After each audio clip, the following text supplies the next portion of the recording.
Download this code from codegive.com, link in the description below. Clean error handling is an essential aspect of writing robust applications in .NET.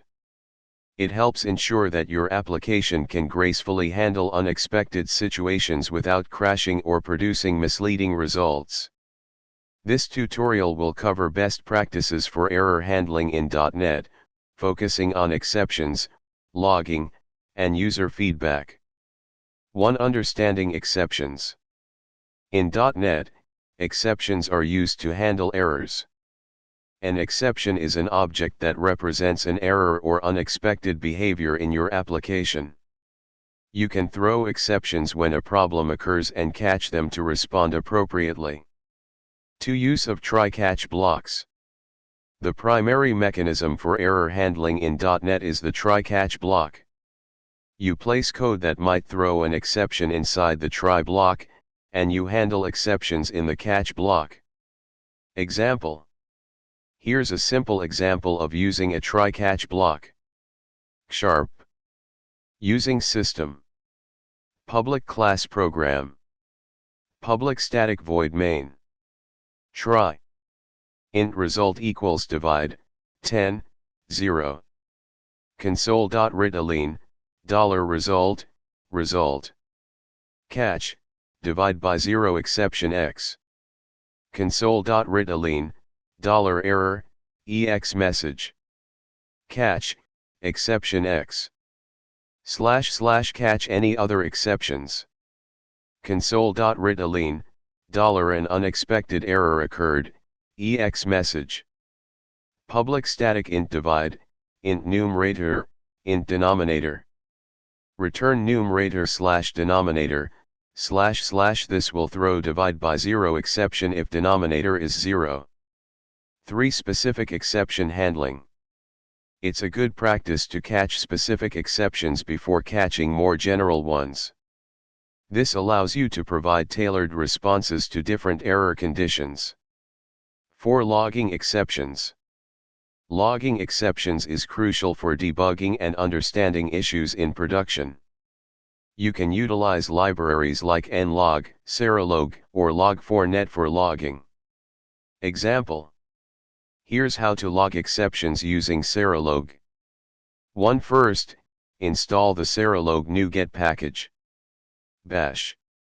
.NET add package Serolog.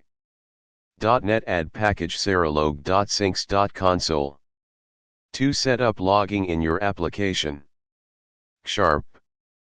Using system. Using Serolog.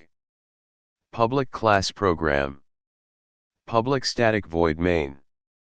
/ configure Serolog. Log.logger equals new logger configuration.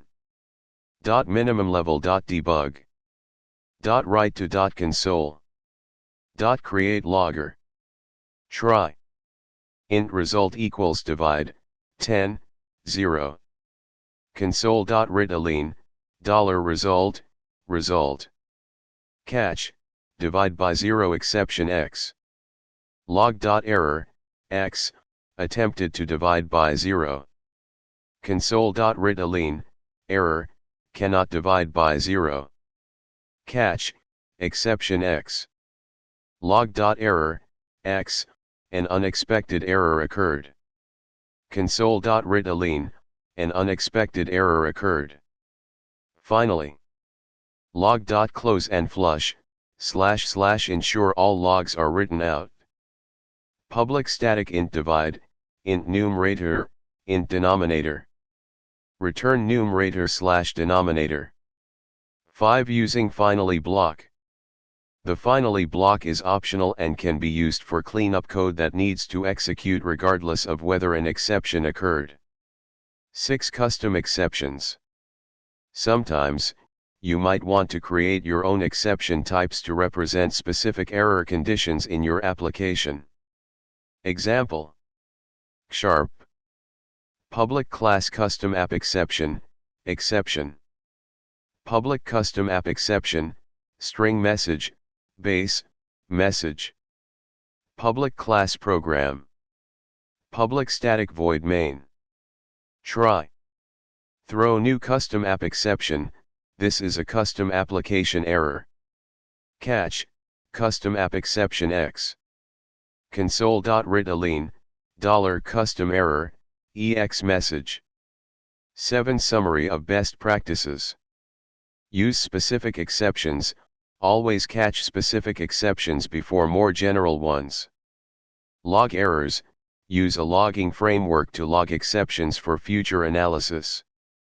Graceful degradation, provide user-friendly messages and ensure the application continues to function when possible.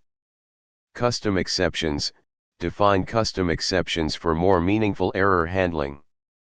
Avoid swallowing exceptions, don't catch exceptions without handling them appropriately, this can lead to hidden bugs. By following these guidelines, you can implement clean and effective error handling in your .NET applications, leading to improved reliability and maintainability.